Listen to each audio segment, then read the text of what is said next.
Às vezes a pessoa vem em uma consulta de 1 hora, doutor, qual que é o meu diagnóstico? Não, peraí, calma. Tem muita gente também que acha que o psiquiatra tem bola de cristal. A pessoa já chega perguntando qual que é o meu diagnóstico. Mas peraí, a gente nem conversou ainda, né? Então, e aquela psiquiatria de 10 minutos e já dá uma receita e um diagnóstico, sinceramente, é algo falido, assim. Desconfie de um diagnóstico feito em 10 minutos, porque acho que essa é uma postura muito mais de um farmacêutico, com todo respeito ao farmacêutico. Enfim, arrisca lá uma consulta, uma paciente é introvertida e tal, sair com um diagnóstico de autismo em 10 minutos. Então, assim, a gente tem que tomar muito cuidado com o diagnóstico. E existem muitos diagnósticos na psiquiatria que eles são completamente questionáveis. Saúde mental nunca esteve tão em alta. A procura aumentou 400% após a pandemia. Assim como, será que a gente está diagnosticando demais? O Brasil é o segundo país mais conectado do mundo, né? Olha só. Então, esse dado me chamou muita atenção, porque, puxa, na frente de países asiáticos, inclusive, me chamou muita atenção porque a gente tem que entender que também a gente é recordista em ansiedade, infelizmente. E aí, será que, ao mesmo tempo, na nossa cultura tem muito café, ao mesmo tempo tem muitas festividades, a inadimplência. Então a gente tem alguns comportamentos que a gente precisa muito analisar a cultura. E é por isso que eu faço questão, Júlio, de ter uma consulta muito minuciosa, assim, demorada, não abro mão de ter tempo com o paciente para conseguir entender os aspectos da cultura dele. Agora, o que vai diferenciar na vida de uma pessoa receber esse diagnóstico ou não? Existem tons do diagnóstico. Então as pessoas, né, ao contrário do que às vezes as pessoas vêm falando, tipo, ele é TDAH, ele é assim, ele é assado. Não dá para colocar a pessoa numa caixinha. Talvez um olhar mais interessante seria um espectro de cores e não assim um arco-íris, né? Então, mas um espectro. Então, sabe, provavelmente vocês já viram quando tem que clicar ali na cor, que tem vários tipos de cor, tonalidades. Então é mais ou menos por aí. O diagnóstico está cada hora mais dimensional. E existem muitos diagnósticos na psiquiatria que eles são completamente questionáveis, né? Tanto que o próprio Alan Francis, doutor Alan Francis, que foi a pessoa que escreveu o DSM-4, critica muito, né, o desenvolvimento aí dos outros manuais diagnósticos, né? Não sei se uma dor de cotovelo porque ele não foi chamado para o DSM-5 ou se ele está denunciando realmente, porque a gente percebe que o diagnóstico ficou, de uma certa forma, muito abrangente.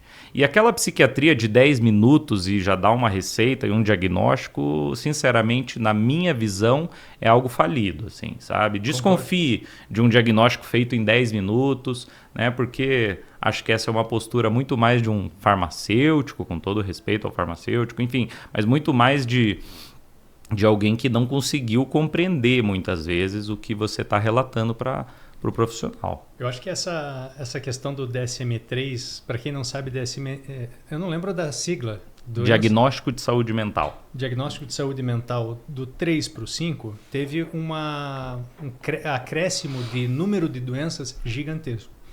A denúncia, se eu não me engano, era uma tentativa de mostrar que o aumento não estava sendo por causa de apenas critérios que as pessoas estavam encontrando, porque aquilo sempre existiu. O problema era segmentar para poder justificar a entrega de um remédio. Essa era a denúncia não sei se era dele Dr. Alan Francis. Tem grupos, né? Tem entidades, né, que criticam. Isso. Assim. E que daí acabou-se diminuindo os critérios para mais gente entrar, então significa mais gente sendo medicada ou medicamentalizada, vamos chamar assim. Por quê? Porque acaba sendo um alvo de critério, então entra. Só que o problema, ao meu ver, muitas pessoas, quando recebem um diagnóstico, tem pessoas que recebem esse diagnóstico e falam, beleza, como é que a gente trata isso? Como é que eu saio dessa? Como é que eu melhoro disso? Agora, tem gente que não.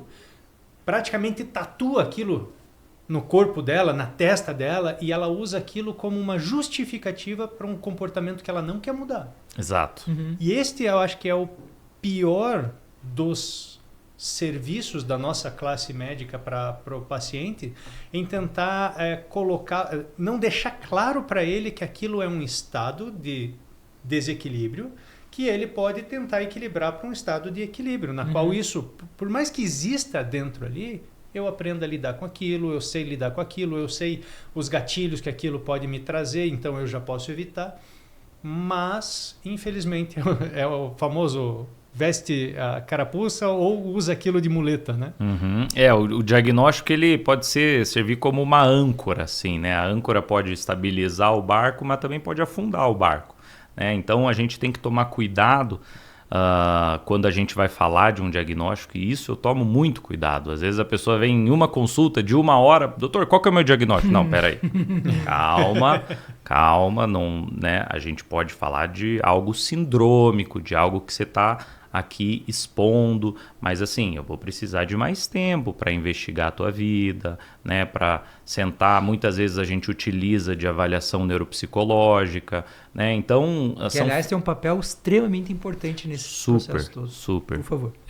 E assim, a gente tem que tomar esse cuidado, né? De quando a gente vai diagnosticar ou não.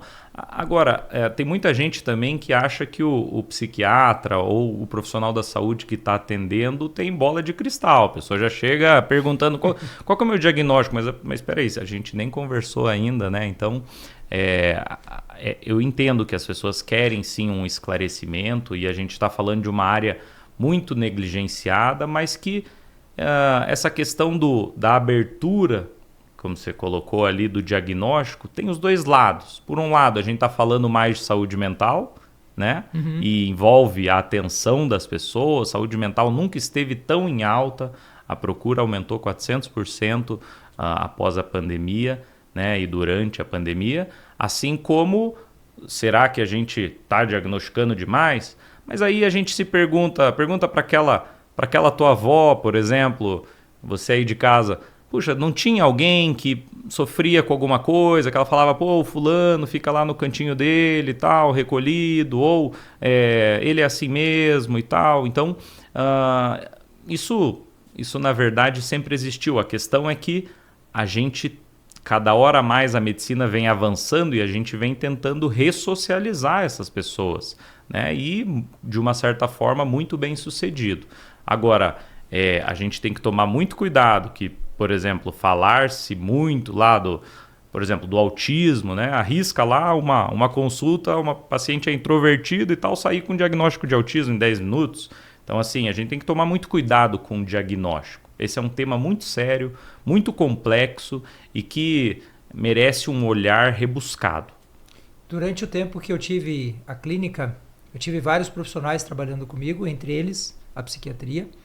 E a doutora que trabalhava com a gente, a doutora Cristiane, ela também tinha uma linha muito parecida com a sua. Calma, tranquilidade, estou em dúvida, faz o teste neuropsicológico. A gente vai envolver o máximo que a gente puder, traz um psicopedagogo preparado para aquilo, para ajudar a conduzir, enfim. Então, e ela me dizia que ela pegava muito diagnóstico furado, porque ela atendia muita gente que vinha da escola. E se você trabalha em escola, deixa eu falar uma coisa para você no fundo do teu coração. Não fica pressionando o pai e a mãe por diagnóstico do teu filho. Às vezes é muito cedo. E a gente recebia muita coisa assim. Pressão da escola, porque aquela criança não estava encaixada dentro do padrão da média estatística de comportamento.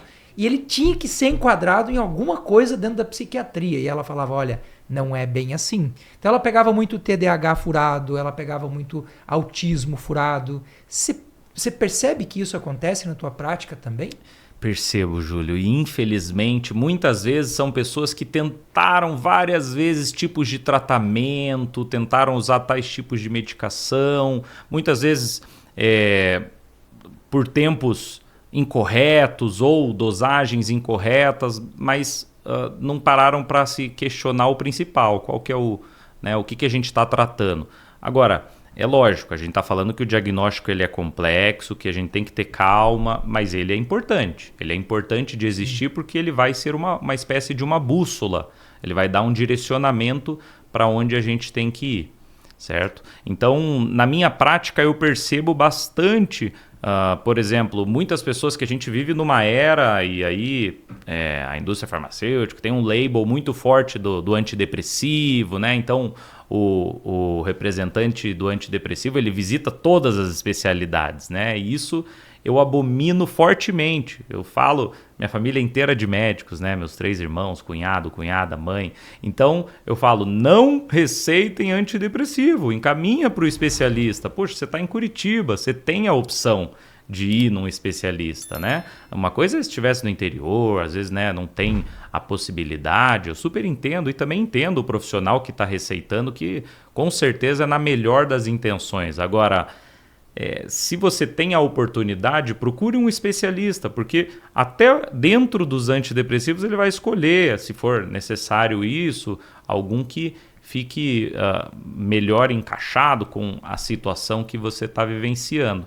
Então, essa questão do representante vai lá, deixa a amostra grátis, né, e vai em todas as especialidades, acabou influenciando o comportamento na prescrição dos colegas de outras áreas. Né? Isso eu percebo que daí vem muita gente tomando antidepressivo que no fundo sofre com um transtorno afetivo bipolar, né? Então a gente refazer esse cálculo e esse olhar acaba sendo muito mais complexo, porque daí entra naquela analogia da bicicleta, a gente tem que trocar o pneu com a pessoa andando, né? Então a gente não pode encosta ali no pit stop, fica um tempo, né? Então a maioria das pessoas, infelizmente, que me procuram já estão tomando alguma coisa.